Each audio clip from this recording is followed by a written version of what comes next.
ভোর 3:30 বেজে গেছে আর ঘুম হয়নি, যাব সেই আনন্দে তারাপীঠে। তো 3টের সময়ই ঘুম ভেঙে গেছে। আর এদিকে মেয়ের জন্মদিনে পায়েস করতে পারিনি, তার জন্য মেয়ের জন্মদিনের জন্য পায়েস আর রাস্তার খাবারগুলো করে নিচ্ছি। আর দূরও তো না, রাস্তার মধ্যে ট্রেনের মধ্যে খাবো, খুব ভালো লাগে, ট্রেনের জিনিস তেমন খাই না তো।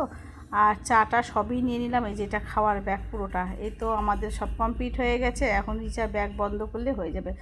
আর এখন বাজে ঠিক 5টা। আমাদের কিন্তু এখানে রামপুরে ট্রেনটা আছে তোমার 6:45, এখানে কিন্তু আমার দেওররা উঠে যাবে সব। আর এক রামপুরে উঠবো আর এক রামপুরে নামবো, রামপুর হাটে নামবো। তো এই তো চলে এলাম, বেশি সময় তো আর লাগে না আমাদের রামপুরে যেতে, আমাদের এখান থেকে।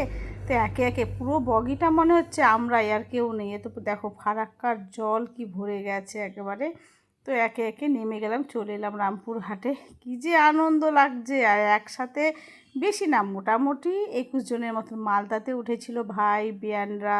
তারপরে এখানে আমার মেয়েও চলে এসছে কলকাতা থেকে। তো সবাই মিলে সব মালপাতি নামানো হচ্ছে। এই ফাঁকে আমি আর আমার দেওর একটু দোল খেয়ে নিচ্ছি আনন্দ করে।